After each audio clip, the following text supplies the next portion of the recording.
Good morning. Well, for me, afternoon. Good morning, all of you West Coasters. Um, Again, thank you for joining us for this session. I'm excited to be presenting with Michelle and privileged to be presenting with her. And this is the stuff that we've been working on this past year as Equity Fellows. We still are teasing it out as far as because this process is never ending. There's always changes that have to be made to meet current date and current time and current relevancy. But this at least will give you a generalized idea as far as a framework on how to make your lesson planning and your process of creating lessons inclusive and culturally relevant during the entire time. Michelle, do you want to see if the closed captioning is, because it's not. Yeah, let me double check that. There it is. Now it's back on. Okay. All right. I don't know why it's not picking up my voice. You know what? I think I know why. It's because I put my earbuds in. So let me just, there we go. Okay. There we go. All right, there we go. All right, so introducing ourselves, my name is Shana V. White. I am currently a middle school teacher in Georgia. Lawrenceville is a little bit northeast of downtown Atlanta. It's about 35 minutes outside of the city. I've been teaching here. I just finished my first year. Prior to that, I worked at Georgia Tech with the Constellations program. And I actually started out my career in education as a health and physical education teacher, which surprises a lot of people. I actually have to go back to work on Wednesday in person, which is not something I'm very excited about. Not because I don't like teaching, but because I fear for my life, but it is what it is. I go back to my 16th year starting in education next Wednesday, and I'm excited to be here today. And I'll turn it over to Michelle. Thank you so much, Shana. I just want to echo your sentiments that I'm very honored to be co-presenting with you today, and I'm really excited to be learning along with all the expertise that's in the room. I know that all of us are learners and all of us bring a lot of knowledge about our students and their communities. So I know together we can write some incredible anti-racist lessons together. For myself, I teach um, kindergarten through fifth grade computer science, and I have so for the past 3 years. But I've served in San Francisco public schools since 2009, and yeah, I'm just want to emphasize that I'm a learner just like you are. So I'm just excited to share what is possible in just a short amount of time. Okay. So just to talk a little bit about some common things that will come up and some procedures that we have to address those things. If you have questions, Shana has put in the chat already that we have used, we've selected poll everywhere. So if you open this on your phone or in a different tab of your internet browser and go to pollev.com/CSTA, I believe it's not case sensitive. You can type in questions anytime during our session and you'll be able to view questions from other participants. We will dedicate about 30 minutes at the end to answer the highest rated questions. So please check back frequently to see if there's some questions that also resonate with you. The second thing that we ask is that we'll be looking for a really active chat, and we really encourage that because we want this to be as interactive as possible. And we know that from distance learning that there's just different ways to engage people now. So please feel free to use the chat and also the DMs if you see someone say something and you want to follow up with them specifically. We encourage that. And lastly, in terms of citation, a lot of the things that we're going to be sharing here are original ideas. So we would really appreciate the citation of including both our full names as well as the hashtag CSTA Equity Fellows, just so we can see also what's resonating with you and we can continue the conversation together after the session is over. So to answer one of the questions that I see in the chat, the slides will be available. This is being recorded. So when we send out the recording to this, we will also send a link out to our slide deck. So you'll get both of them at the exact same time to reference as needed. So this is kind of our agenda for today. I'm actually going to start the first part talking about identity and why that is important when you are trying to be culturally relevant and culturally responsive and inclusive in your teaching. Then Michelle is going to go through anti-racist lesson procedures. So what we developed as Equity Fellows this past year as the steps that we take when we develop lessons to make sure that they are inclusive of everybody and they also are anti-racist minded in their form and fashion. Then we're going to both take you through some example lessons that we actually created and did with students. So you can hear about the process and hear specifically like how does it look like in a CS classroom and how does it look like with students. And then at the end, the closing, like Michelle mentioned before, we're going to save the last 30 minutes or so for any kind of questions that you have. So feel free to put those in poll everywhere throughout the session.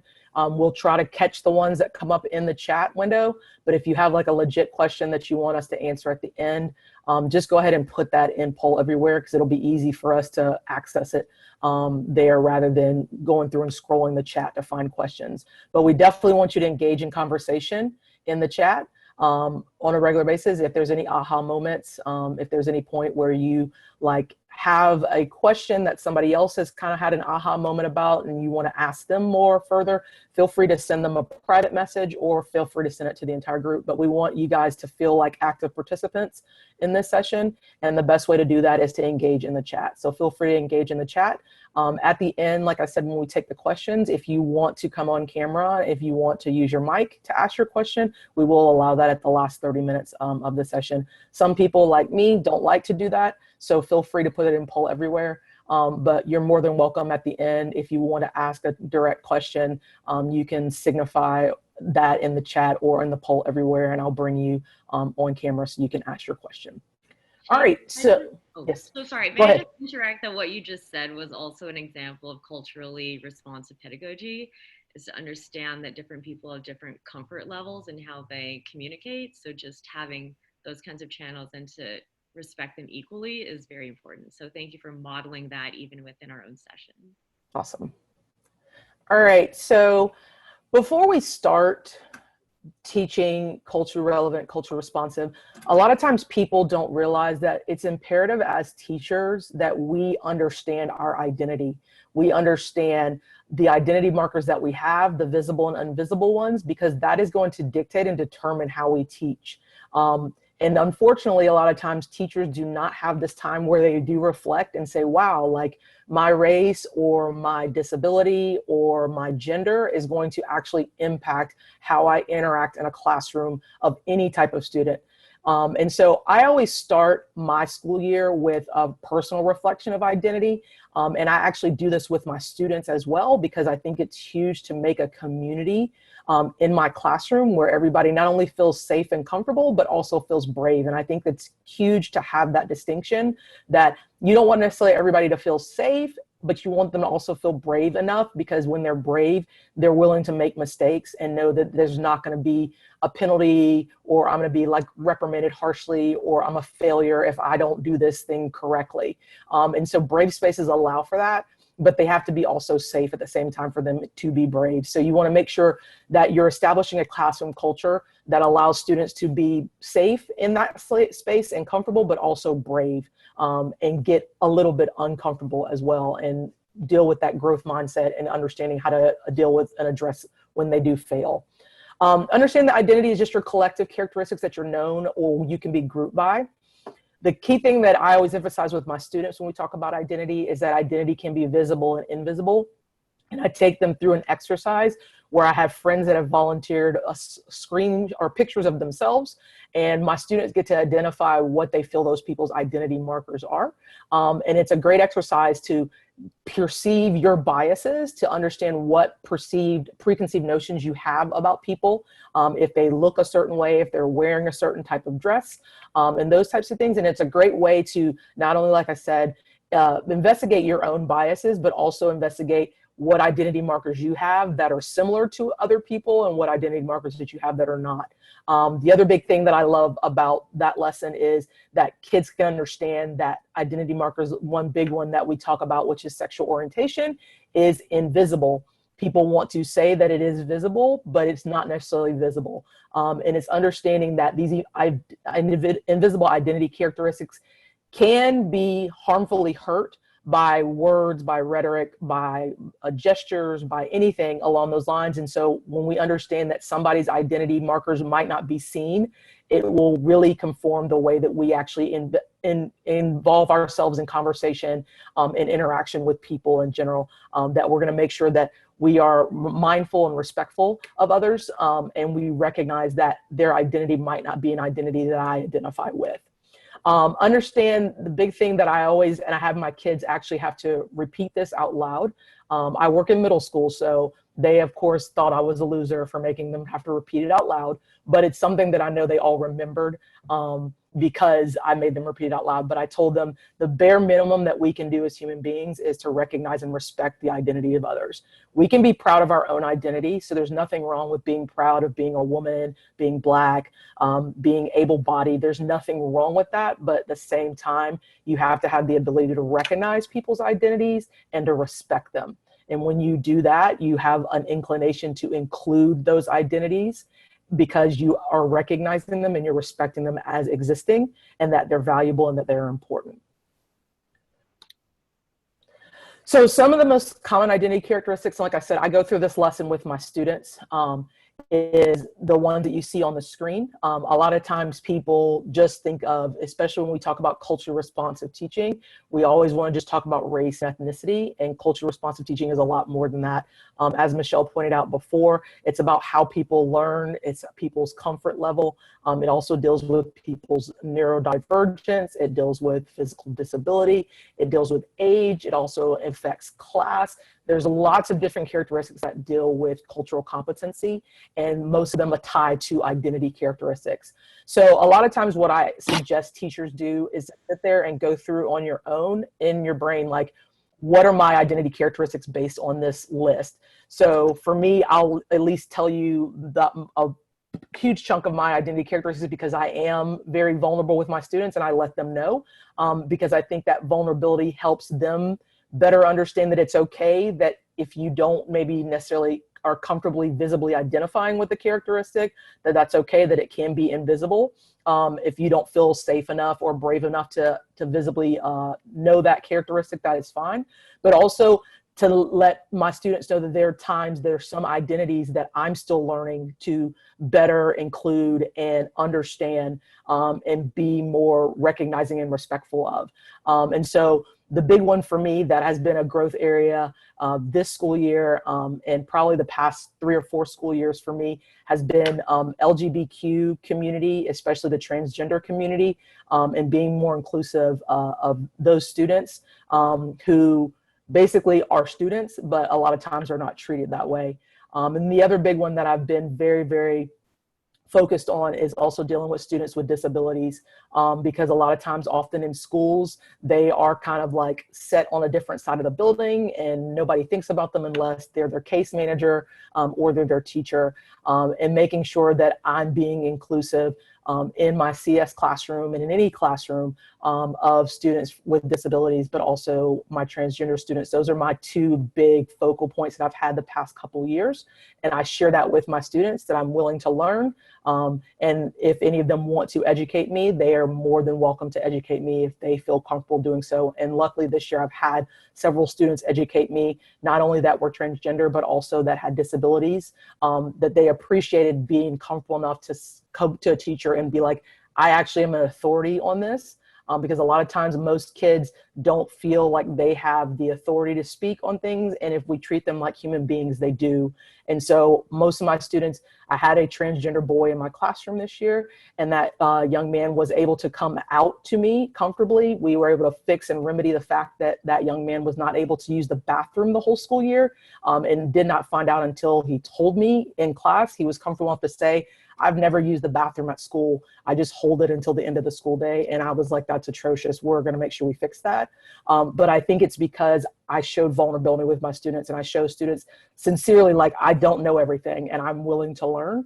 And I was grateful for that student, that young man, to share with me what it's like to be a transgender boy, growing up in a middle school like environment, not being accepted by your parents or guardians, those types of things. And it was a great, insightful time for me. And it was something that I truly, truly cherish and value, that opportunity to learn. But kids have to know that you're willing to learn. And a lot of times, sometimes as adults, we want to sit and be the sage on the stage and say we know everything and we're in control of everything. And part of also culturally responsive teaching is letting go of control, that you are handing back autonomy and power to your students on a regular basis and a consistent basis in your classroom. The next slide this is just basically reiterating what I've already mentioned, is that I suggest you as a teacher to carefully to examine your own and investigate your own identity markers, and see how those identity markers are close to whiteness, because that's the problem with trying to be culture responsive, as we'll talk a little bit later, is that the more identity markers you have that are close to whiteness, the harder it is for you to be culturally responsive. You have to actually intentionally and actively fight to decenter whiteness in order to be culturally responsive and culturally relevant with your students. So I always suggest teachers to go and examine their identity, because identities can change over the years, over the times. Some don't, but some do. So examining that before the beginning of the school year, so you know what identity you're bringing into the classroom, and then know what identities you maybe don't know enough about, or you're lacking information on, so that you can sit there and actively pursue information on those identities, and be better abreast to handle no matter what students come through your doors. Understand that you can't humanize your classroom at all or build a genuine community without respecting both visible and invisible identities. Students have to know that whatever their identities are, that they're respected and recognized in your classroom, or they will not be involved in your classroom. They will be pulled, they will reject you, they will sit with their head on their desk, they will not be actively participants in your classroom if they don't feel that the classroom is humanized. And how you humanize is by respecting and recognizing the identities of every single student that comes through your doors, no matter what the identity is. And understand you cannot be culturally relevant or responsive with any content area, not just CS exclusive, but with any content area, if you don't understand your personal identity, and also you don't actively address, and I put misunderstandings, but your misunderstandings and your understandings of other identity characteristics. Like I said before, I did not understand transgender students, and I made an effort to learn about transgender students. And I think that is part of the process that teachers have to remedy, is that they have to understand that there's effort that has to be made internally to rectify any type of misunderstandings that you have of other identities that are unlike your own, so that you can be more welcoming and inclusive of those identities. And I'll turn it over to Michelle.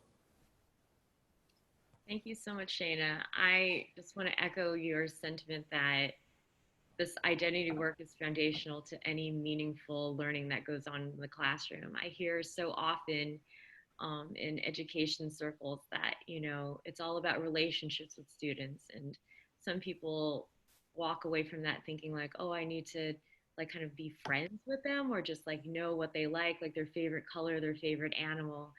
And what I'm learning is that it's definitely, well, I think all of us can agree that it's definitely not that. It's more of a who you are as a person, and that takes a lot of time. And that's something that's quite challenging now in our distance learning environment. How do you get to know someone when you're separated by time and space sometimes? So we just hope that today's lessons also give you some kind of like ways that you can overcome that. I know sometimes as well, let me just go back. So my job is a computer science content specialist. So part of my job is going into different schools throughout the week to teach, like one day at this school, one day at this school. So I see over 100 kids a day. And I know that's not uncommon for many of you who teach also in middle school or teach all of an elementary school. So there's a challenge in getting to know students meaningfully in like a social casual way. So oftentimes how I get to know my students is through their work.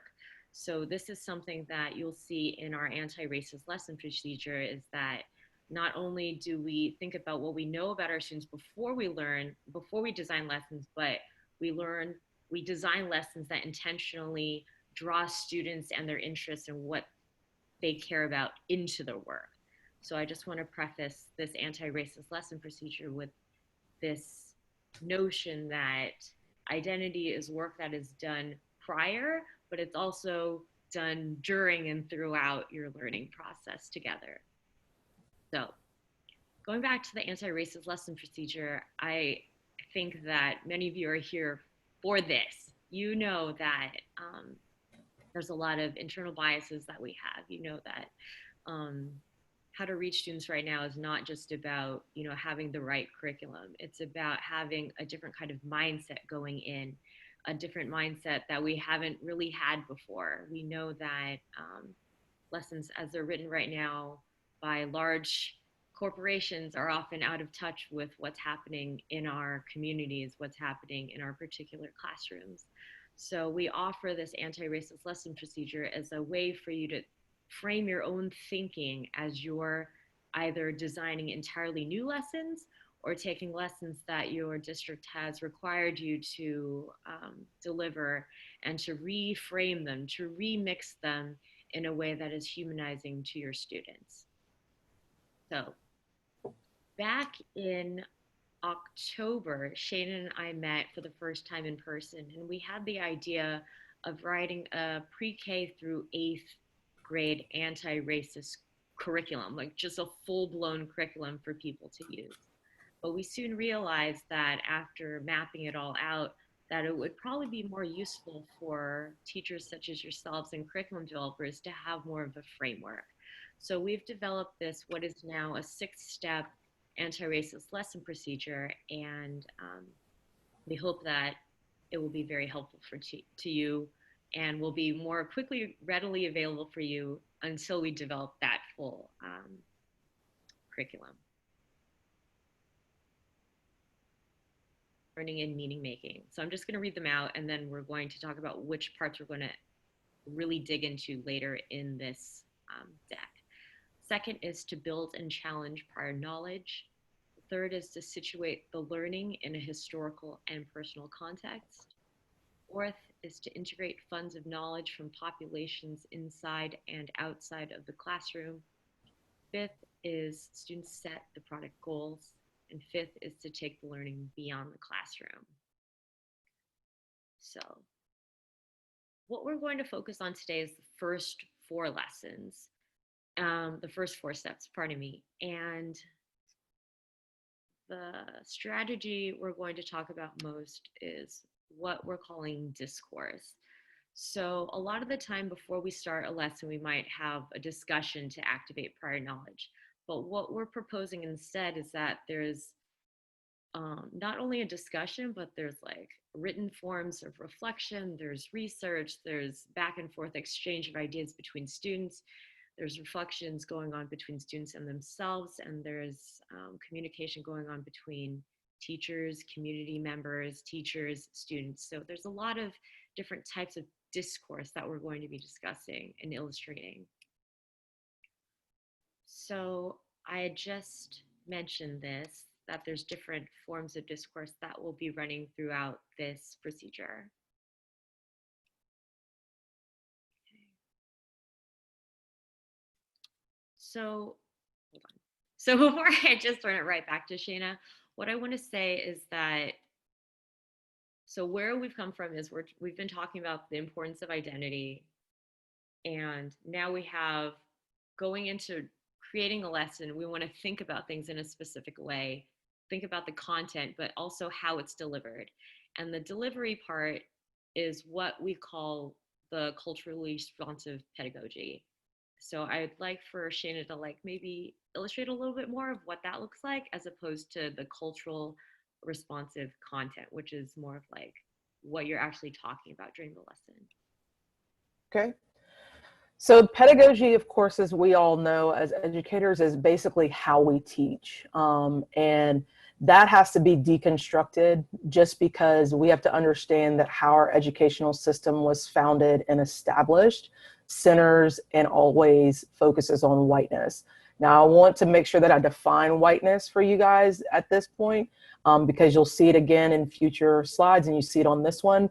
But basically, whiteness is the belief that basically a certain group of people are default, and the people that are the default have these certain identity markers. They're white, they're cis hetero male, they're able bodied, they're neurotypical, they are financially secure, and they are Christian. And that basically is what is considered a default or neutral. So anybody whose identity characteristics differ from those are automatically going to be marginalized. So we're understanding that when we're decentering whiteness, we're taking all of those characteristics. So not only disability, not only gender, not only race, not only ethnicity, but we're also taking the fact of people's mental neurodivergence or neurotypicability. All of these things matter as far as whiteness, because if whiteness is centered, those things will all be centered in some form or fashion. So we have to understand that we have students in our classrooms that don't fit those whiteness standards, and that we also have people in society, a lot of them, that do not fit those whiteness standards. And our job is to understand that how we teach should not center whiteness, but always decenter whiteness, and that is not norm. Basically, right now, we consider those identity markers as the normal or the default or the neutral. And when you do that, you automatically marginalize and you decenter other people that do not fit those characteristics. So it's understanding that when we are actively decentering whiteness in our pedagogy, how we teach does not center or include or feature that is considered normal, that everybody is considered normal. All identity characteristics are welcome and included, and everything is considered default, not one identity characteristic in each of the identity markers is considered default.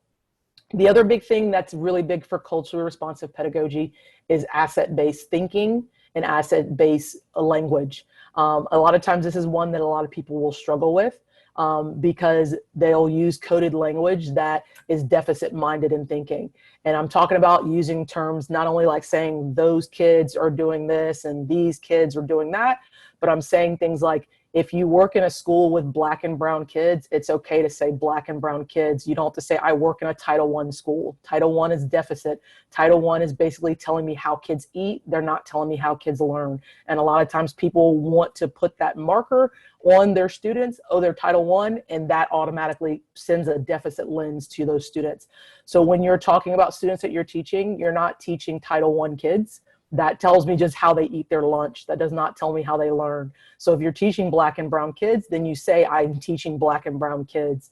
If I'm teaching kids that are Latinx or maybe ELL populations, I'm teaching a large ELL population in my school. You actually have to name those things. That's also a part of decentering whiteness, because whiteness gets around cutesy language by saying those are Title I kids, those are these types of kids, those are those types of kids, and you group them. And when you do that, you again marginalize students based on their identity markers rather than considering nothing being the default or neutral. The other big thing that culture responsive pedagogy does, and we talked about this a little bit earlier, is it provides agency for students, and it basically allows students' voices to be elevated, their interests to be elevated. Michelle mentioned that before, is that you want to make sure that you are bringing student interest to the table, because students will not be invested in your class if they don't find it interesting. That's just a fact of life. And there's always ways to make, no matter the content area, to make it interesting and relevant to students. But it requires effort from the half of teachers in order to make that happen. And then the last big thing that culture responsive pedagogy is it is accessible to everybody. Doesn't matter what identity markers you have, the content and the curriculum is always going to be accessible to everybody, and how I teach is accessible to all of my students. When you talk about specifically the content, the first thing that I always do whenever I receive curriculum or whenever I receive a lesson from somebody is I identify the dominant voices or perspectives of that lesson. Who is telling the story? Whose perspective is being shown or honored here in the most visible way? Then understanding that I would like to be culturally relevant and responsive, I want to make sure that I intentionally include voices that are not considered the default or centered on whiteness. So I'm making sure, okay, this is a lesson that is related to women in computing. Are they talking about Black women in computing? Are they talking about Latinx women in computing? Are they talking about transgender women in computing? Are they talking about disabled women in computing? There's a lot more identity markers that make sure that I decenter whiteness with. So I'm making sure that I intentionally include those other marginalized voices within that lesson.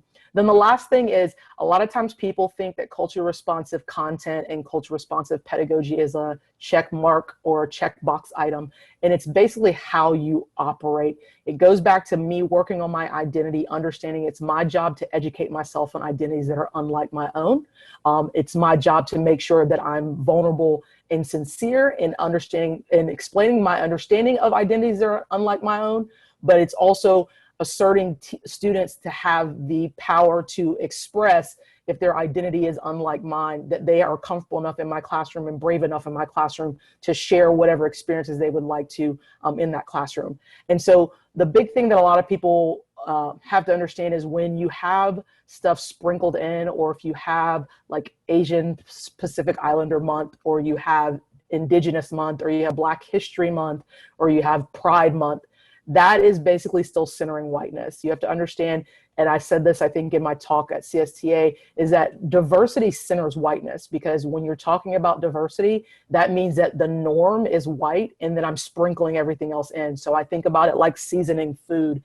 If I just put salt and pepper on top of my chicken after I've already cooked it, that's what diversity is. I can see the flakes on top of the chicken, but I don't necessarily, I have not transformed the chicken unnecessarily. But when I marinate the chicken and I sit it in sauces and seasoning and flavors, I've actually transformed the original chicken piece that I'm eating. So understand, when you think of diversity, then you think of culturally relevant content. It's not something you sprinkle in at the end. It's not something that's a side addition. It's not a condiment like ketchup or mustard. It's something that's supposed to be embedded in what you're doing, and it's embedded thoroughly in what you're doing, and it's actively and intentionally embedded in what you're doing.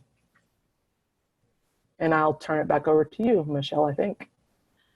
I can't stop smiling about your chicken metaphor. I'm gonna keep that. Oh. Making me hungry. Oh, well, now I guess I am going to still talk. My bad. Basically, I'm going to give you an example of a lesson that I did, and then Michelle actually has slides for her lesson where she has pictures and explaining some of the steps. I'm going to just verbally explain mine. I have pictures and all that kind of stuff, but we didn't want to make the slides entirely too long, and we still wanted to have enough time to answer questions. So I'm just kind of verbally explain what we did for our native bead looming algorithm project. So it can give you an example of making sure that all voices are included, that it was intentional with what I was doing. It wasn't something that was sprinkled in.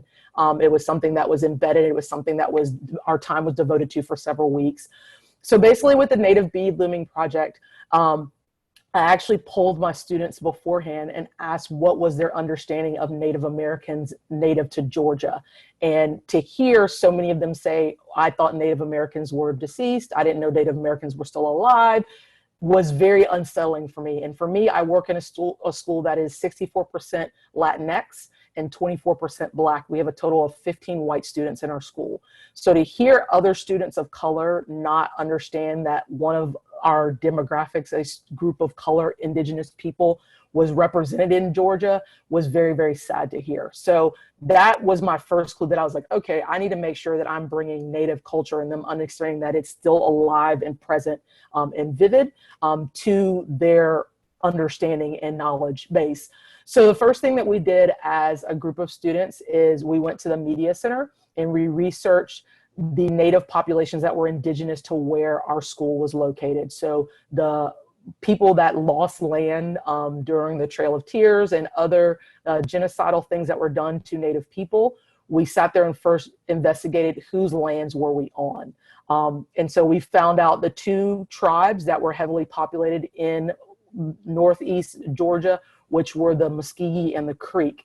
So then we took that knowledge and started to do an investigation of some of their cultural norms and some of their types of things of how their way of life was. So we realized, and students realized, that there were Creek and Muskogee that still live in Georgia right now. And so we luckily were able to connect with a Muskogee tribes member and had him speak to our students just about his tribe, their customs, their beliefs, and their people. And so once they saw a real life person that was Native, it made it more sense to them, like, wow, this is a group of people that is resilient, that has continued to fight for their right to live on this land, despite all of the things that have been going against them. So we decided to take that knowledge, and then we built from that a CS lesson. And so basically we learned from the Muskogee and the Creek that bead looming is a method of storytelling that Native populations use. They create bead looms usually in headbands or belts that tell stories about instances where they were dealing with animals, instances dealing with spirits, instances that are dealing with their resilience or their ability to fight any type of negativity. And so we decided, because it was tied to ELA standards and math standards, that we were going to sit there and have a storytelling bead loom project. So basically what the students were required to do is that they were in pairs and they were working on a story that basically told about resilience, that told about honesty, that told about friendship, that told about love, things that we knew from our conversation with the Muskogee Native man, that these were things that are traits or faith-based things that were important to Native people. And so they had to create their own unique story telling with those themes. They would pick one or two themes and tell a story, and they actually wrote their story on paper. We told them like some of the parameters as far as like how many paragraphs it had to be, like if they had to use like alliteration and those types of English or ELA terms that were important to them that they were learning in their classroom. Then after that, they actually were going to make a bead loom. So they were actually going to tell their story with beads and string. So they basically had to first develop the algorithm of how they wanted their bead pattern to create. So they would like, I had 3 white beads, I had 2 red, and then I had 1 white, and whatever their algorithm for their beads is what they basically wrote out in pseudocode. Because basically I told them I wanted to see your pseudocode, and if I read your pseudocode, I could build your entire bead loom pattern myself without talking to you. And so they had to first think about what the algorithm is as far as the steps of how they built their story on a bead loom pattern. Then they eventually made the own bead loom. So I had yarn, I had tons of beads from Michael's, and basically they put their entire thing together and taped it to a poster board. So on their final project, because everybody's was different, and that's another big thing about culture responsive teaching, is that you just give general parameters, but for the most part, everybody's final result should not look the same. And with ours, not everybody's result looked the same because people picked different themes of their stories. People told their stories in different way with the beads on their bead loom. And so it was great to see just the level of diversity in what the creations that came about this project. And so, as I said, their final project submission was their story taped to a big poster board, their bead loom actually done, so their actual bead story taped with string and all their beads, and then their pseudocode of how to create their bead loom was written below their project. And they worked on this for about 2.5 weeks, and there were some really phenomenal projects that were presented. Then we had, at our last step, we had a computer program where students actually went in and computer programmed their bead project in a software tool that's similar to Snap. And basically they went in and they basically tried to figure out the algorithm that they used to create the pseudocode, and they try to transfer it into a bead pattern, like I said, the program like Snap, to basically create their bead pattern digitally as well. And so that was the conclusion of the project. And like I said, it took about 2.5 to 3 weeks to complete, but basically it was a way to not only allow students access to culture that they were unaware existed, but it also brought in their interest, because once they realized that natives were alive and they're like, wow, these natives might be interested in my bead loom pattern, then it all of a sudden sparked interest. Then when they were allowed to tell their own stories, I just told them, you have to pick a theme and you tell your own story. Some of the stories were very powerful about resilience. Some of the stories were very powerful about friendships that they had, family that they lost, those types of things. And it was wonderful to have students to be able to show their voice and express their voice very poignantly and clearly when they were telling their stories. And then to bring in the CS aspect with the writing of the pseudocode, understanding algorithms, and then also making that digital project happen was pretty much how this project went. And it was very, very successful. And the kids still talk about it. They talked about it the whole school year. And it was our first one that we did.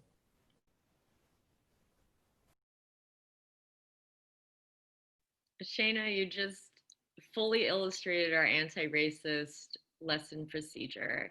And I just want to also draw out that that what you did, I think, is like a very advanced and beautiful thing that we can all strive for, which is to start with a place of like we have gaps in our knowledge, but you as a teacher sought out an authentic voice to speak for themselves. And I think that's a really important thing, is that we're not speaking for other identities that we're not fully educated on, that we want to let those people speak for themselves. So finding those primary source documents, be they like live guests or texts that people have written, is like a really powerful way to go about that.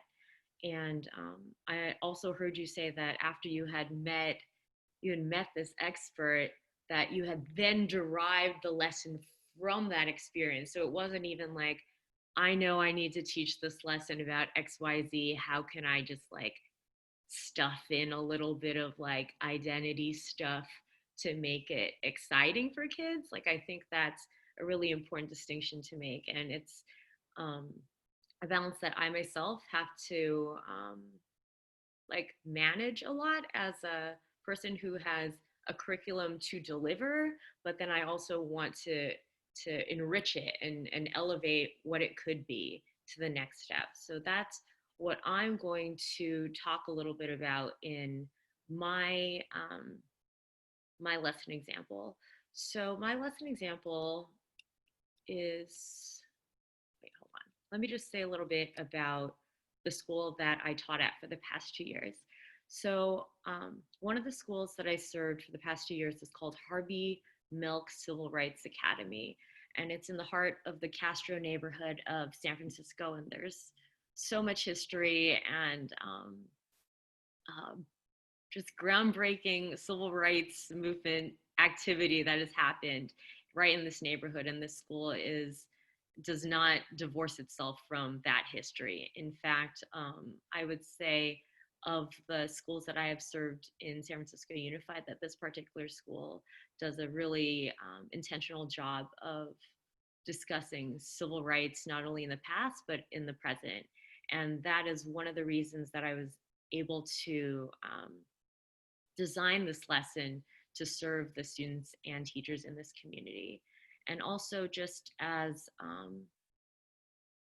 little bit of a background, I co-teach with the teachers. So the classroom teachers are in the room as well. So we're able to talk about what they learn in different subjects and combine those things together when we are in computer science class. So I think that's an important thing to also think about is, what are the kids learning about in other content areas, and to leverage that. So the first thing that I thought about when I was designing this lesson is, okay, these are third graders. This is kind of their first time that they're going to be using Scratch. So I did have in mind that there was a curriculum that I have to kind of think about how to remix. So it's like, okay, I'm thinking about that in one part of my mind, but I'm also thinking about, what's happening in the news and what are my students thinking about, what might they be hearing about, what might they not be hearing about. And this was in the fall of 2019 when there was the murder of Atiana Jefferson and Botham Jean and Joshua Brown. And I was trying to think, how can I not ignore this in the classroom? How could I not pretend that this is something that students are exposed to and potentially thinking about? So I wanted to have a conversation with them about how they could use computer science to not only process what was going on, but to be a part of the conversation. So I rooted this lesson in there's a lesson that we do. It's called a name poem, and it was developed by the Harvard Scratch team as a part of their creative curriculum, um, creative computing curriculum. And I think just the power of talking about our names is a central part of identity. Like um, when we were listening to Ruha Benjamin's keynote, she was talking a lot about code. And in her book, she talked about how names are coded, and some names are considered normal, and some names are considered, um, you know, difficult to pronounce, or have to be transcribed into English romanized, or different things like that. So there is a lot of potential to do a project that has to do with students' names, but I wanted to push this lesson even further by thinking about names that we consider to be important, names that we consider important enough to be known and important enough to be talked about.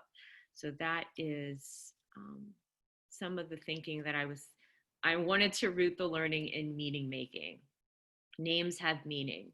Names reflect our identity. Names reflect, you know, how we relate to one another. So when the students came in, I had this already on the board. I said, how would you want someone to say your name? And it's just a way to make things really personal and think, I think I saw somebody in the chat talk about, when teachers are yelling at students like that, is creating an entirely unsafe situation in the classroom. And you want somebody to say your name in a way that's loving, that's caring, that's validating. And it's the same that we think about teaching. Like, how do you want someone to teach you? You want someone to teach in a way that's loving and caring and validating and humanizing.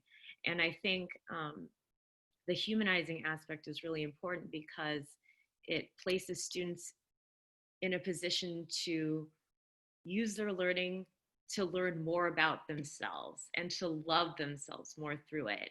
So I wanted to also have students think about, you know, how they want to say their names is how they might want to have an empathetic view of how we say other people's names. So after we talked about how we wanted, okay, so after they had like that personal connection, I wanted to also open it to like, what are the context of names in terms of like Black Lives Matter. So we've seen hashtags being used to organize and draw attention around injustices of people who have been murdered by police, and we want to create awareness and justice around it. So at this school, I knew that a lot of kids knew about the phrase Black Lives Matter. They're in their classrooms, they have signs up, teachers wear T-shirts, and you just want to, at a base level, just see who's heard about it, and then go into kind of like what Shana was talking about, your understandings and misunderstandings. Like, what do you think you know about Black Lives Matter? It's not what do you know, it's what do you think you know, because that's even just framing that what you know may or may not be accurate.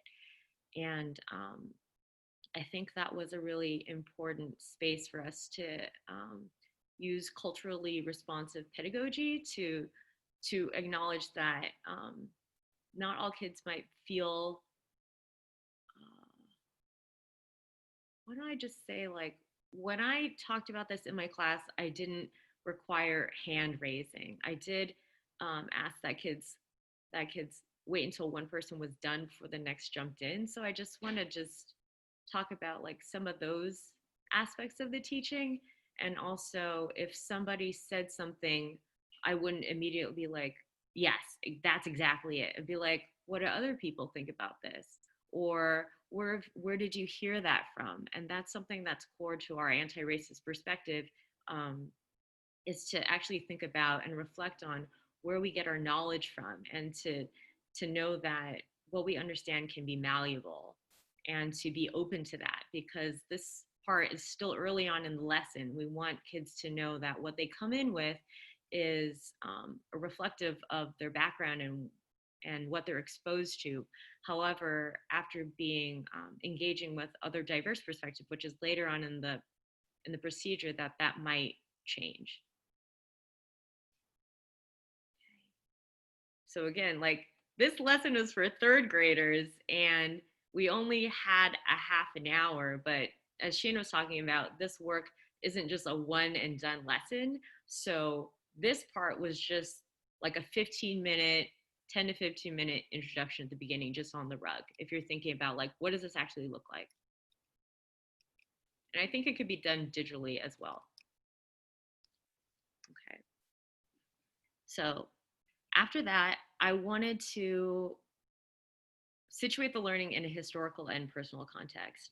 So after we talked about Black Lives Matter, students didn't talk about, you know, Alicia Garza, Patrisse Cullors, and Opal Tometi as the three people that kind of have spearheaded this Black Lives Matter movement.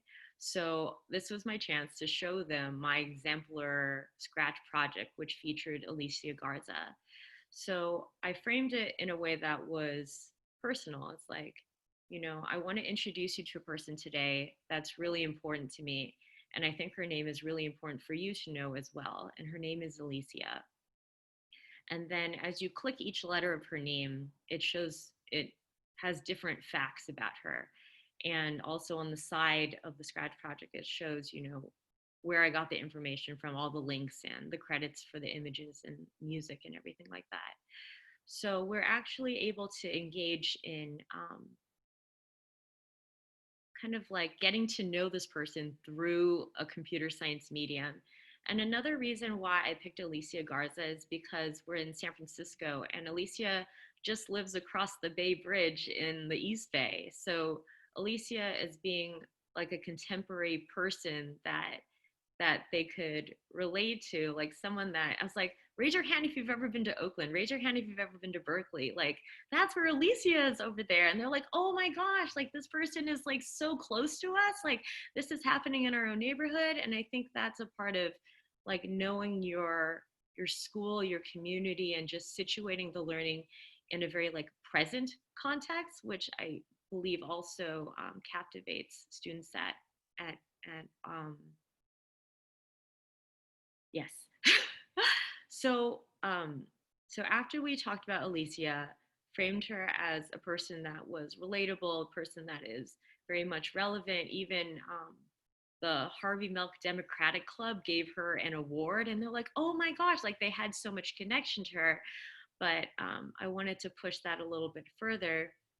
I said, "Okay, you're going to have a chance to think of a person or just a name that you think is really important for other people to know, that you care about, that you truly think is someone that other people should know about." So that's where we made it also very personal. Like this is something that's going to be open-ended. We're not going to give you a list of names that we think are important that you need to do.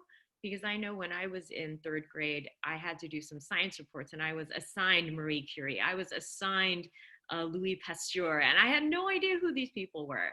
And they had long since passed away since when I was doing that project. So this is a way for us to decenter, you know, what we think is important and to recenter and humanize in a way that students get to choose who they think is important. They get to tell other people in the class who they think is important, educate them, just as Shana was talking about. So the fourth step is integrate funds of knowledge from populations inside and outside of the classroom. So I had a couple books available to students that because that I wanted them to draw from in a way that was like not didn't feel forced. It's like I have these books that are available to you, and one is called Modern Her Story and it was by Blair Imani, and the second one is called Rad Girls Can, and both of them are focusing on not only women and girls, but they're also very contemporary. Like all the people in the book are currently alive. And I think, again, that is an important piece of the relevance piece. So in this third picture, you see the picture of the illustration of director Ava DuVernay. And I just wanted to say that the student didn't know about Ava before, but she was curious because she saw in the description of the book that she was a filmmaker. So she was really interested to, not only read through the text, but to go home and to like watch some of the films with her family. And then I took this picture of her beginning to put her work, like she would read about Ava and then put the facts that she wanted in this worksheet that's below. And then I tweeted this picture, and then lo and behold, Ava like hearted it. And I was like already excited. I can't wait to go back and bring this to the students, because it's not only showing that, communication is a one-way path. Like they're not only talking about Ava to like their classmates, like they want to talk back to Ava and be like, we think that you are important too, and to have that conversation. So I just think that that's an important piece, is to not only do this work within the classroom, but our last step of the anti-racist curriculum procedure is to take the learning outside of the classroom and to bring it back into like the authentic environment, an authentic audience. Okay. Oh, it's already 10. Hey, actually, that's perfect. Yay. I know, see, it is perfect.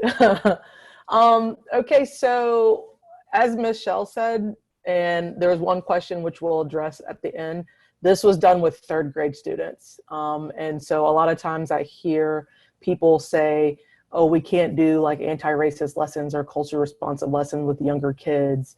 And this is just a perfect example of third graders are my son's 8, so like 7 and 8-year-olds that are working through understanding what Black Lives Matter, who they've heard Black Lives Matter from, why do they think that's what Black Lives Matter means, and then also having a connection, the fact that Alicia lived near them, like, wow, this person who's made all of this change and created this organization is literally a hop, skip, and a jump away from my house. And I think that that's really important to do for kids, because the quicker you have them find something they can identify with and hold on to, the more apt they are to be excited about it and to be passionate about it and pursuing more information about that thing.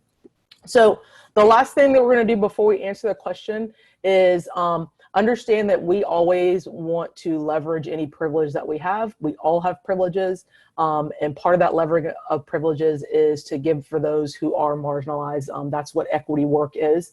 And so I've listed a couple organizations that if you feel so inclined to donate from coming from this session, feel free to donate, and you can mention that you heard it from the CS Equity Fellow. Or these are all organizations that are working with underrepresented students in STEM and CS, mostly Indigenous students and Black students, and then of course Latinx students in CS. So feel free, if you are so inclined, to donate, because that's what equity is donating, is moving and shifting power to a group that's not represented or it's underrepresented in the field. These are some great organizations to donate to. The other thing is, because this actually, we had over 200 people sign up, I think, for this, or close to 200 people sign up for this event. We actually wanted this to be more of a workshop where we could actually engage in conversation with individuals and work through the process as what it looks like at your school, especially because everybody's school is going to have different types of administration. Your curriculum might be different. Your student demographics are going to be different. Your community might be different. And so we wanted to make this a little bit more personal. So what we talked with CSTA about doing is that they're going to actually offer a master class with us, where we actually are going to have the participants limited to 20 people. And we will meet with them on several occasions this fall and go further into this work, making it more personalized for those individual people. So taking the lessons that we just told you that we created in our classes and figure out how we can help you better meet your students' needs and better be culturally responsive and relevant. And that part will be identity work, which will be a huge chunk of it to start. And then we will go through the process of like, okay, what are you teaching? What's your grade? And what is like the things that you're struggling with as far as being culture responsive or inclusive with your teaching. The other thing that I wanted to mention that people need to understand about culture responsive teaching in general, it's not that we are bringing culture responsive teaching to CS. but we're bringing CS to culture responsive teaching. So you have to have the culture responsive pedagogy first and then bring CS to it, rather than what most people are trying to do, which is to bring culture responsive pedagogy to CS. CS already is culture responsive if you have the mindset of culture responsive pedagogy going into it. And so it's understanding that you're not bringing this to CS, but CS is coming to it. And that big it is you changing the way your perceptions, your beliefs, the way that you teach content is basically how this is spearheaded and how this is changed. And then you will also get a certificate affirming your completion of this session. I think they have they made the signatures, both Michelle and I are pretend signatures, but they are signatures for saying that you've completed this hour-and-a-half workshop with us. And you'll get that in an email. When you get that, you'll also get hopefully the video recording of this, and then also we'll make sure we include the link to the slide deck.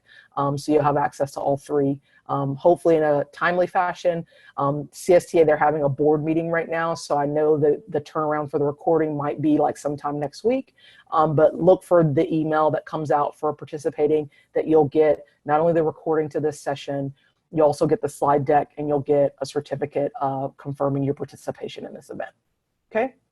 The masterclass basically it's going to be a kind of an application process. We haven't worked that out with CSTA yet, but basically we're going to have 20 people that are selected to participate in the masterclass with us.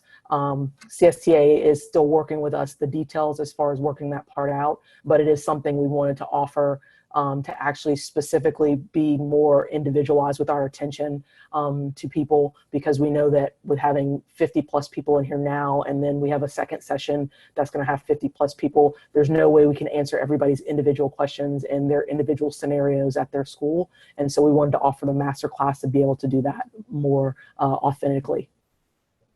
Okay. The questions, there's one that got tons of votes, and I'm going to ask Michelle for you to answer it first, and then I'm going to answer it next. But as a teacher in a predominantly white middle-class district, what strategies would you suggest to engage students to be culture responsive?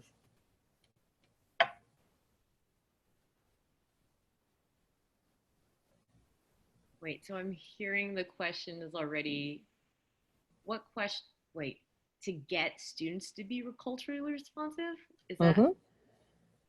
I'm not sure if that's maybe how I would phrase that. I think first and foremost, I think what Shana suggested about doing the identity work, I think just understanding that whiteness can also be an identity, and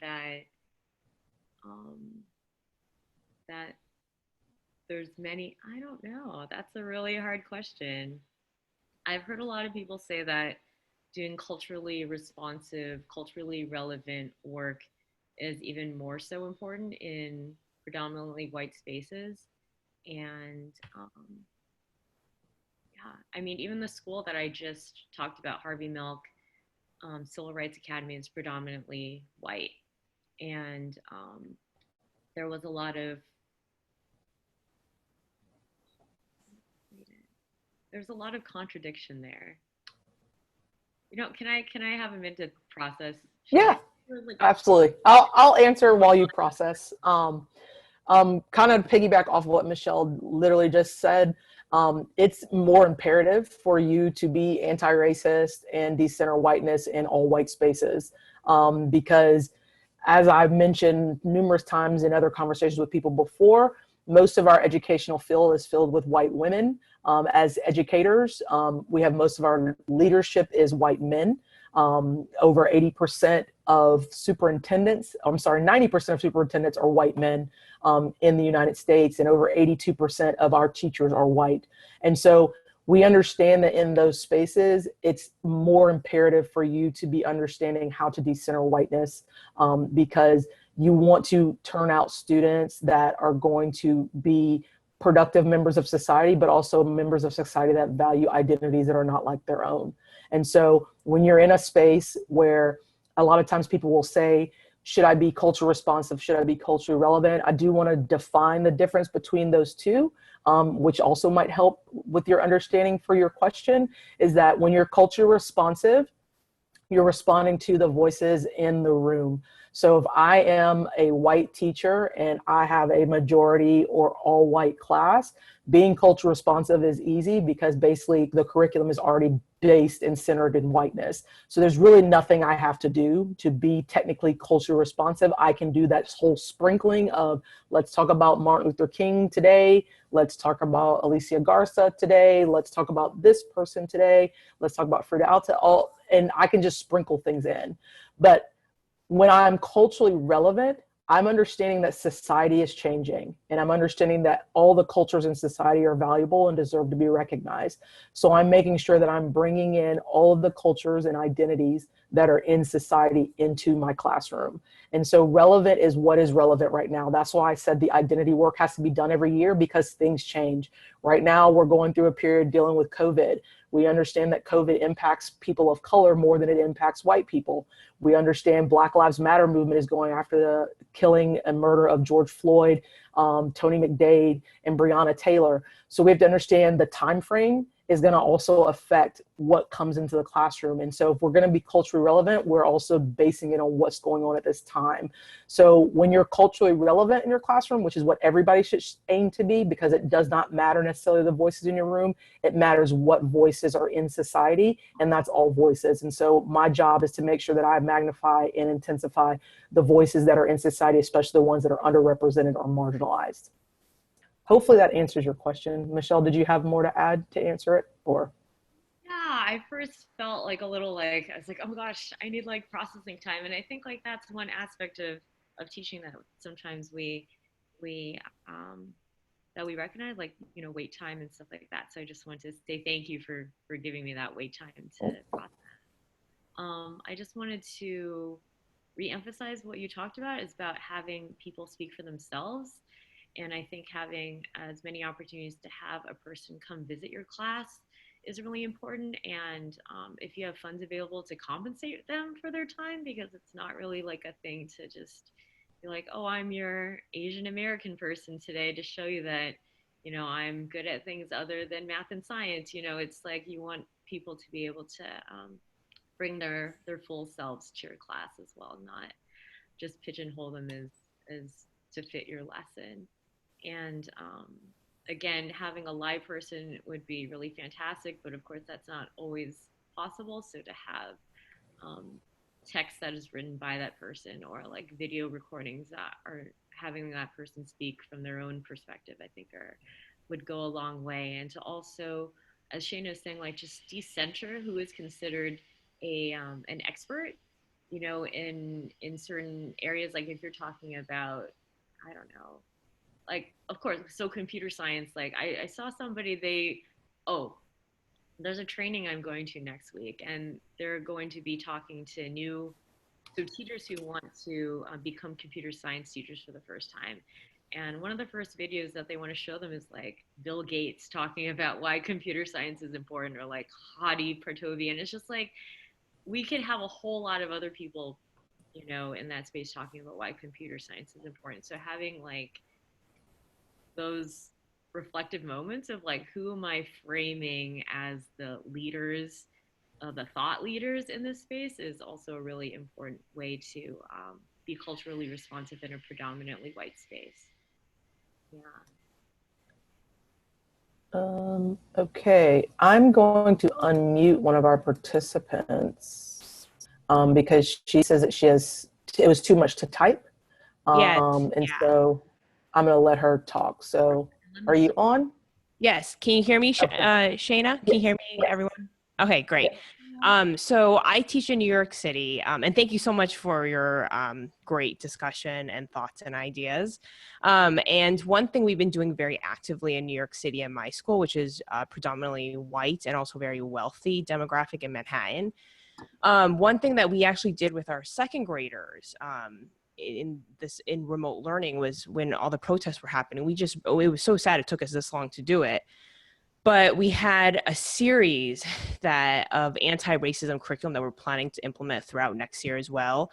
But one of the most powerful lessons we did in second grade was called empathy interviews.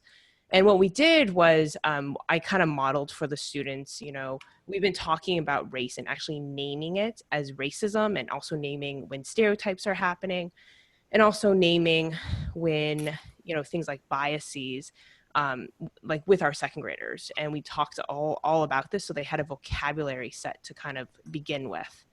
Then we moved into the empathy interviews, which were where they picked an adult in their life to interview, and they asked them a set of questions. The first question was asking the adult, have you ever felt different in your life before? And can you tell me about how that felt? That was the first question. The second one was, were you changed by that experience? And if so, how? And the last question we asked was, what dreams do you have for me? So those 7, 8-year-olds went out into their community, and it could be in their family. And one of my second graders actually asked her nanny, and the nanny told her of an experience where she went into a store, and she was told, she was followed, and she was questioned whether she could actually afford anything in the store. And so it was just a very powerful conversation that my second grader actually recorded on Seesaw with her nanny. And we later shared that with our larger community, and they all shared their empathy interviews through the Seesaw blog. And it was just, and they were second graders.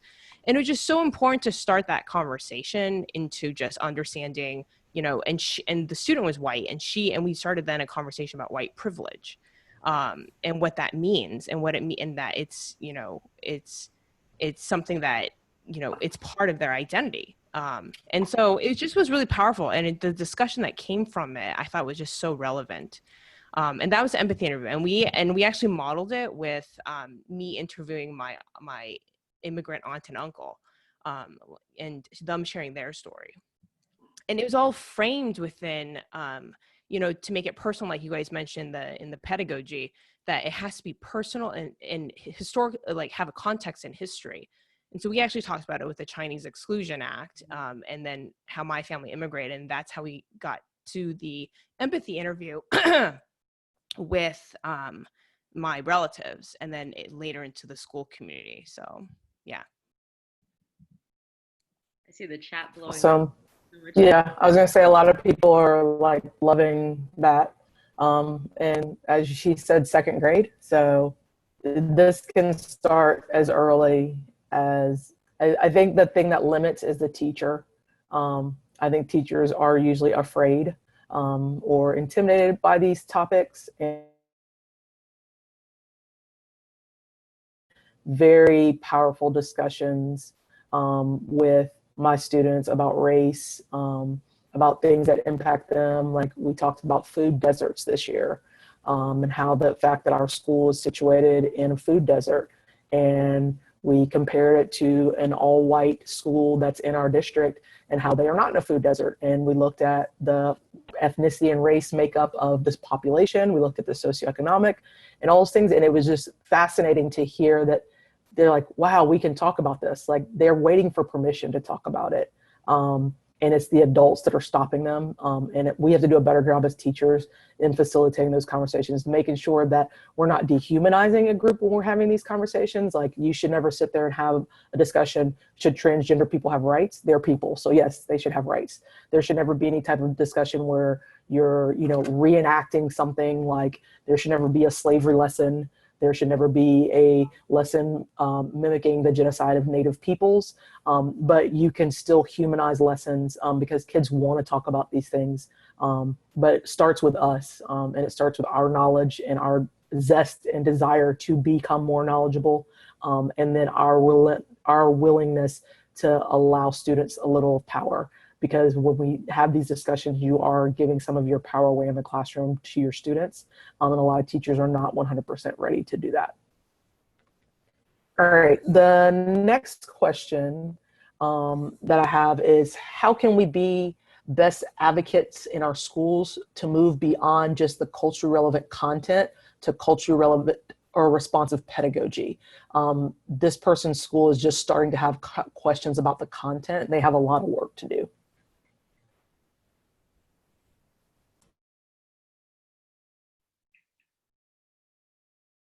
I'm going to think for like 20 seconds. I'll respond. Well, I'll respond while you think.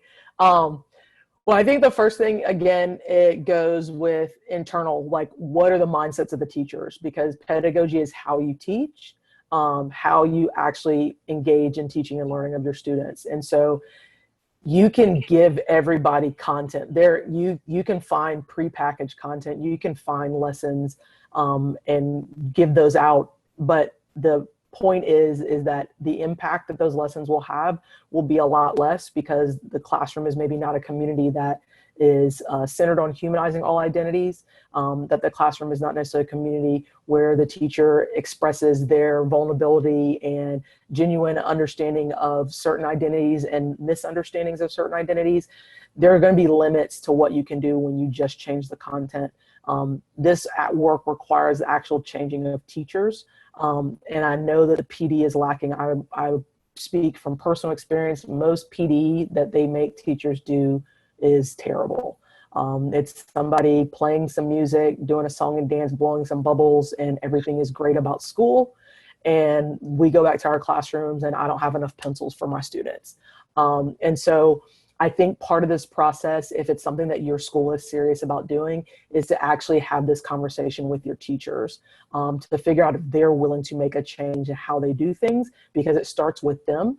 It doesn't matter what type of content you put in front of them. If they don't actually start the work as far as understanding how can I be more anti-racist, how can I be more inclusive, how can I make sure that I'm not engaging in ableism, all of these things, if I'm making sure that I am centering marginalized people and I'm including marginalized people, that's the best way to start the process. But it's got to be internal with your teachers. You can give them as much content as you want, but until the teachers decide to change how they do teaching and learning, then it won't change, and it will just still be kind of like a package deal, or like I said, the seasoning on top of a chicken. To actually get the marination that you need, you actually have teachers willing to want to change how they teach, and be invested into that process.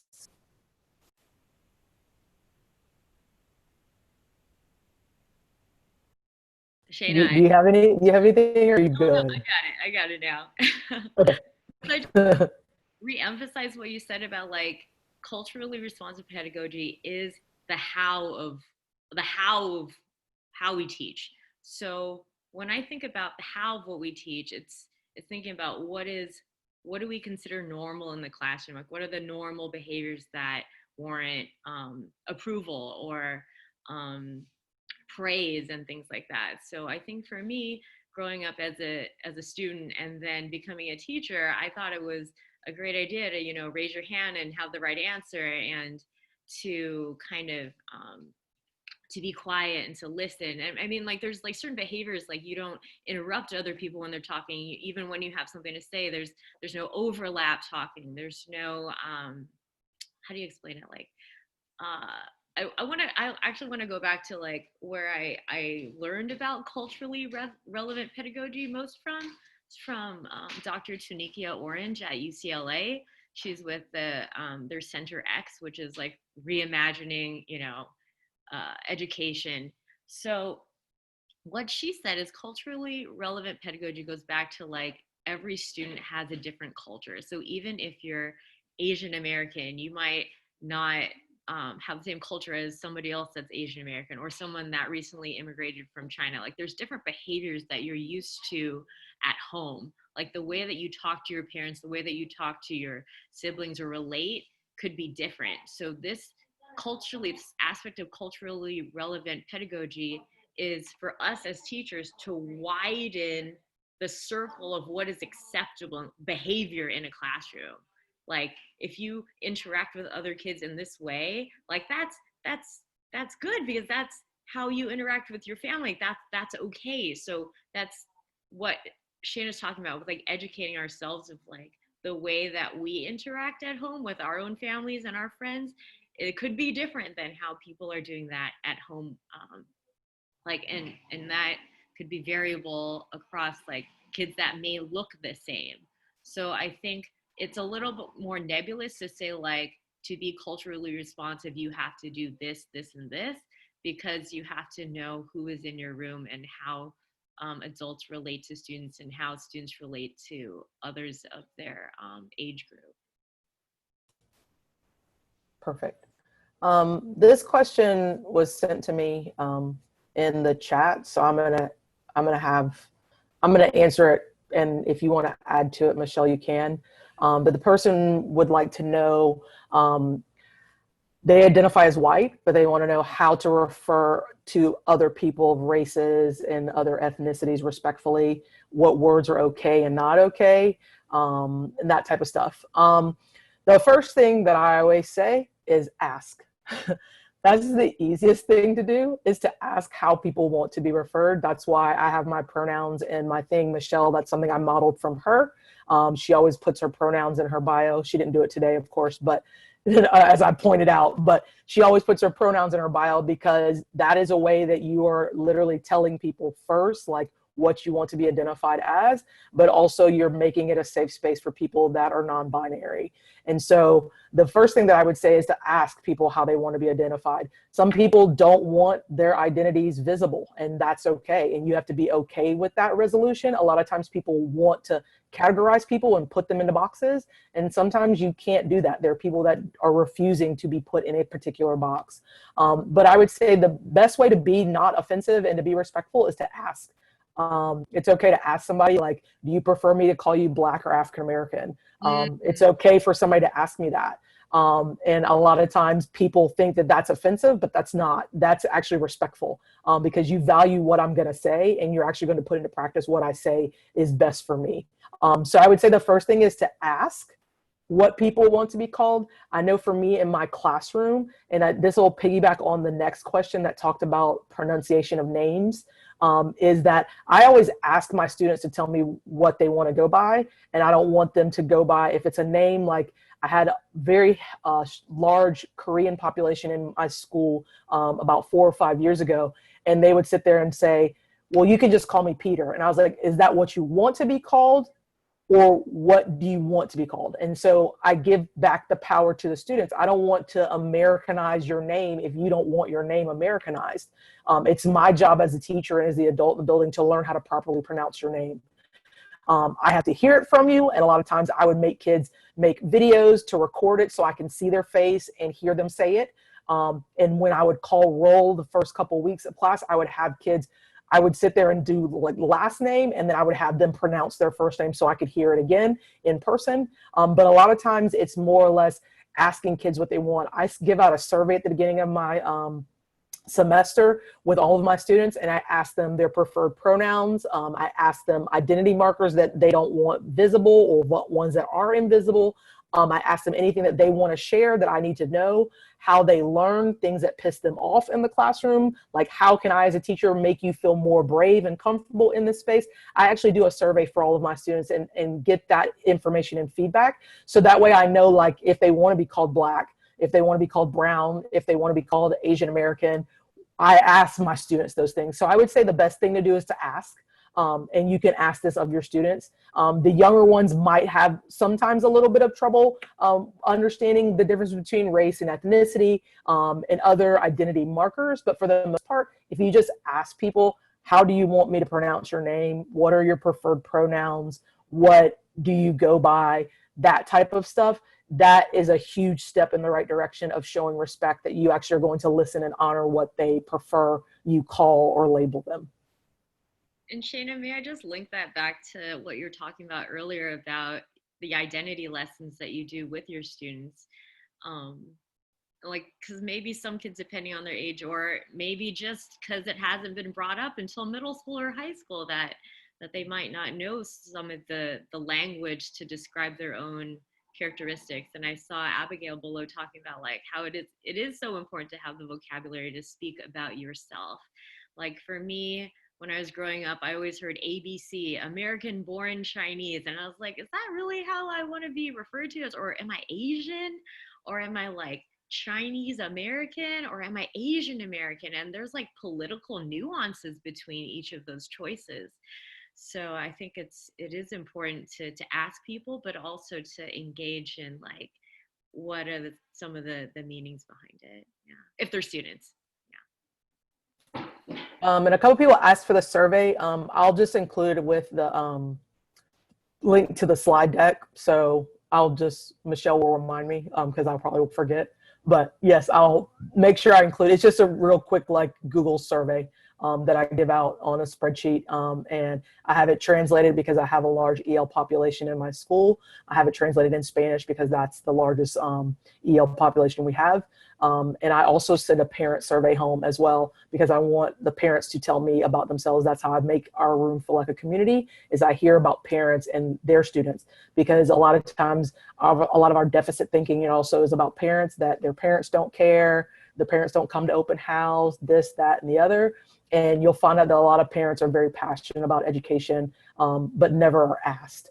And so I always want to make sure that I open up that avenue to ask parents, like, what do you expect from this class for your child? What are some things I can help your child with? What are some of your child's strengths? So I can help showcase those strengths. Those are things that I also ask when I send surveys out to my students and parents at the beginning of the year. All right. Somebody wants to ask about the photos, and they've asked like multiple times, so I feel bad that I didn't answer, but I will answer it now. Okay, so when we were talking about my identity lesson, what I did is I actually asked my friends, and I have a very diverse group of friends. I asked my friends if I could use their pictures as the pictures for students to check their biases and see how they would identify these certain people. So my friends told me, and most of them I already knew their identity markers, but some of them had to tell me some of them that were invisible. So it was friends that I was comfortable with and that were comfortable enough with me. And basically I have headshots of all of them, and I would post the picture on there, and I would say, basically the activity was called Stop, Collaborate, and Listen, based off of Vanilla Ice, but it was called Stop, Collaborate, Listen, where kids would move around the room. They would stop and find a partner. They would collaborate and figure out the identity markers of the person on the screen. They would listen to each other, and then we would listen as a whole group. And so basically with this, I would put a picture up. So I'll give you an example of one of the people's picture that I put up. That's a great friend of mine. Her name is Rosa Isaiah. She lives out in California. So she's a Latinx woman. So I put her picture up on the screen. And so the kids got to discuss, like, what do you think her class is? What do you think her race is? What do you think her ethnicity is? Those types of things. And then we came back together and I told them what the right answers were, because my friends shared those things with me if I didn't know the identity markers. And then the kids would be like, oh, I would have never guessed that. Or, oh, that person is Black. Or, oh, that person is this religion. Or that person is this sexual orientation. It was one of those things where it was kind of eye-opening that I was telling them, I said, this is what I'm telling you about things being invisible. Their identity characteristics you can't see just from somebody's picture. I said, this is the same if you walk in a mall. You walk down a mall, you don't know what somebody's race or ethnicity is, definitely. You can't 100% because it can be invisible. You don't know what somebody's sexual orientation is. You don't know what their class is, because we talked about the fact that like somebody could be riding around in a Maserati, but they still might not be wealthy. You don't know just based on external things. And so we wanted to get to the part where they would understand that external looks do not tell the whole picture. And that's a big part of identity is not the whole picture by just what you see of me, but there's stuff internally that you might not know about me that's invisible to the eye of others that make up who I am as a person. So hopefully that explains how I did with the pictures. If you have another question, you can send it to me privately, but hopefully that explains. Using online images, I wouldn't do that because you don't know the people's identity markers. I used my friends because I knew their identity markers. They either shared them with me or I knew them already. And so I just used their pictures. I got permission from them. They sent me a picture. They gave me their identity markers in a text or an email. And then basically I put the picture on the screen, and then the kids would guess what their identity markers were for that list that I showed you earlier on the slides. And then I would compare their answers to what the actual answers were. So hopefully that answers that question. And I can something that you illustrated a part of course, the anti-racist procedure of like having those conversations between students, identifying your misunderstandings, and also after finding out like the real answers, like having that conversation within yourself, like, why did I think that? And, you know, and now my perception is evolving. So that's a core part of what we're proposing that people have a part of, like almost every lesson. Yes. And I think it's huge, especially like for topics that I want to say people consider taboo, but it's really hard for people to talk about race, and it's really hard to talk about sexual orientation, but those things are prevalent in society. And I actually had a student when he found out one of the people that on my picture list was a queer man. He was like, we're friends with a homosexual? And I said, yes. Why is there a problem with that? And his first response, well, my parents said that they don't like homosexuals. And I said, but what do you like? And so they're like, well, if you're friends with them, there must not be a problem. So I can be friends with homosexuals. And I said, yes, that does not determine your friendship rate, is if somebody is queer or not, their sexual orientation. And we had that conversation. And this was a black man, or black young boy in my class. And there's a lot of homophobia in the black community, especially. So it was great for me to be able to publicly dispel that. And he was comfortable enough for me to publicly dispel that he believed something just because his parents said that they didn't like queer people. And I was like, but you're not your parents. You're you. You tell me, what is your reasoning? And he was like, I can't give you a reason. And I said, and that's my point. And so it's one of those things where you're going through that rationalizing and having those conversations with kids because they're willing to have them. We just, as adults, a lot of times are scared to have them. All right. I'll do 2 more questions. We have a lot more on there, but it's like already time. So I'll just do 2 more questions from the list, and then we'll dismiss. Okay. Let me see. This one I think we've answered, but it might be good to talk about again, is what's the best way to reframe already established curriculum?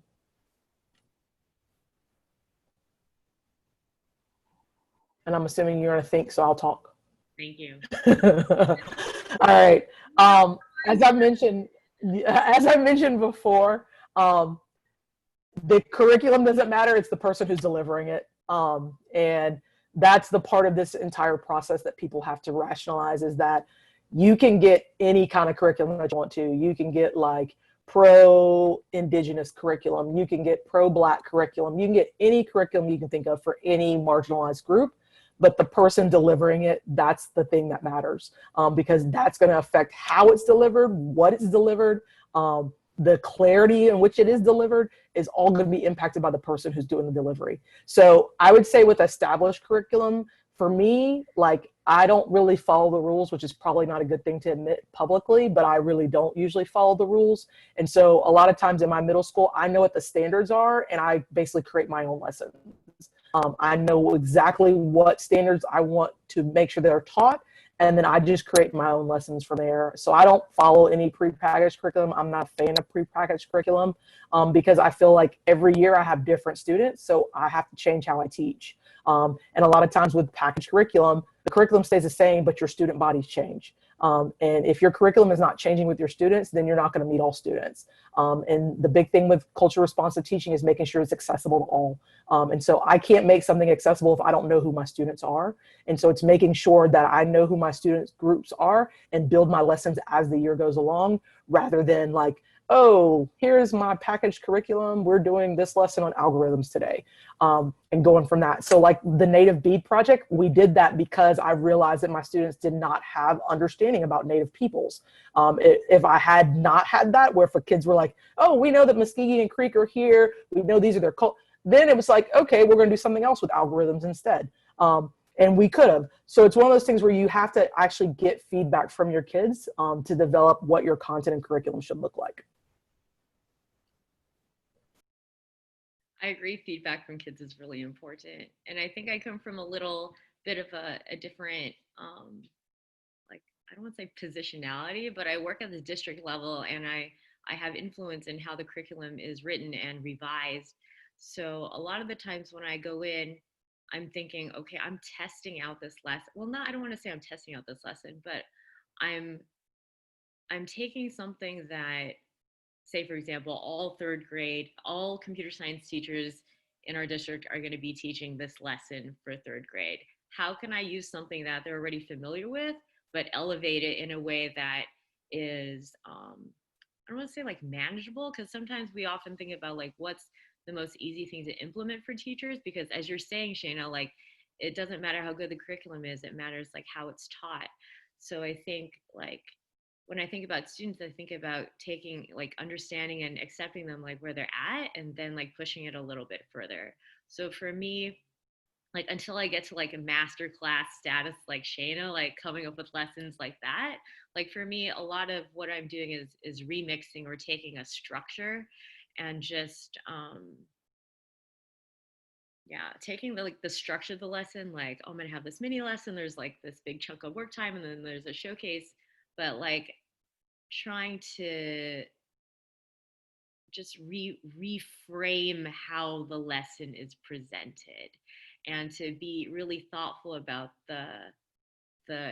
like the way I structure interactions between students. Like it's not just sit on the rug, raise your hand, you know, we hear from a couple of people, that's great, go. Like there's opportunities for, of course, you know, like turn and talk. But I mean, like, virtually it's a little more challenging now. But I would say, like, if you're thinking about taking a curriculum and you're teaching multiple grades like I am, like I would teach K-5 within a day, like just pilot your anti-racist lesson in one grade level first. Like don't try to overhaul it all at one time, even though that's what we really want.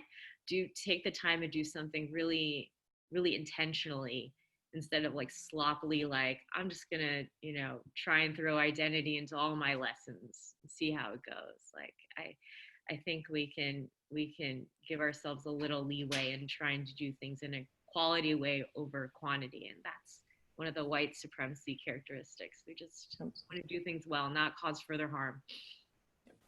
All right, the last two questions, we both can, well, I'll answer the first one, and then the second one I'll let you talk. The second one is just about the CSTA fellowship. So as I answer the first question, it gives you time to think about your answer to the CSTA fellowship. And the last question is basically how do you join the master class that we just talked about in the very beginning? As I mentioned before, it literally was thrown out to BT, I think 2 days ago, that we were going to do some sort of master class. So we really haven't like 100% thought out what the process is going to look like, but we do know that we are going to limit it to 20 participants. We're probably going to have to do some sort of application because we know that there is an interest there. BT mentioned that there would probably be an interest there. So we haven't figured out like what the application process is going to look like or anything. The goal is probably not to start this until September and use August to make sure we have all the procedures and ideas in place. But basically how the master class would work is that whoever applies and gets accepted, those 20 people would meet with us on a regular basis. And we haven't decided if it'll be like the months of September, October, and November, or if it'll be like one weekend and we'll meet for several hours. Like I said, we haven't figured out the complete logistics of it yet, but you will meet with Michelle and I multiple times and basically make this presentation more personal to what is happening in your school. So you'll be able to say, I teach mostly like X kind of students, whatever the case may be, and I need help with like this. Or you can sit there and say, I'm struggling with like my identity and my identity doesn't match my students in the classroom. What are some resources to help with this? So basically the class is going to be more individualized and tailored to what your needs are because we'll be able to engage in a smaller group. Whereas this session today and the one we have in 20 minutes is the groups are 50 plus. And like I said, I think we had close to almost 200 sign up for the whole thing. And so we want to make sure that like we are attentive to people's more individual needs by offering a master class. So that's the point of that. And then Michelle, do you want to talk about the CSTA fellowship? Yes, absolutely. So when I applied to be an equity fellow, I did it out of a place of like humility, knowing that there's some things that I've done in my classroom that have been effective, but I didn't know if it was like best, like would work in other teaching contexts. So part of me applying to be a teaching fellow was acknowledging that I had expertise in specific areas, very contextualized areas, perhaps even like age range dependent areas. And then coming in with this attitude of like, I'm ready to grow and learn. So to have that same attitude of what Shana's talking about, like knowing that you're on this journey and that you're willing to collaborate with people and have impact at a national level, and to but still have acknowledge that you have expertise, but also acknowledge that you have gaps in your own knowledge of equity, because even all of us meeting in October, we all had different ideas of what equity meant. So we even had to calibrate that together. Like some people were like, oh, it's a little bit more access. And then other people, it's like redistribution of powers. So just know that you don't have to come in as like a super expert. We were so lucky to have Shana and like other national thought leaders within the group. And I'm just like, learning things, but it's good. Please apply. Like, especially if you are Black, brown, Indigenous, please, queer, disabled. We have to name it. We had nobody Latinx on within the fellowship. Nobody Middle Eastern. It was apparent. Yep. So like she said, I would just say apply. You never know what's going to happen. And I know at least this next year, they're actually going to have potentially more fellows because there was only 10 of us. And I think that they're moving it up to 15 this time. So there's more opportunity to be selected as a fellow. So with that, thank you very much for attending the session. Really appreciate your time and efforts to this learning. Like I said, once I hear from BT, we'll send out to you guys the recording of this, the slide deck, and then Michelle's going to remind me to send out the surveys that I send or give to my students at the beginning of the year so that you can use those and model them as well. But thank you again. If nobody else has any questions, you're more than welcome to jet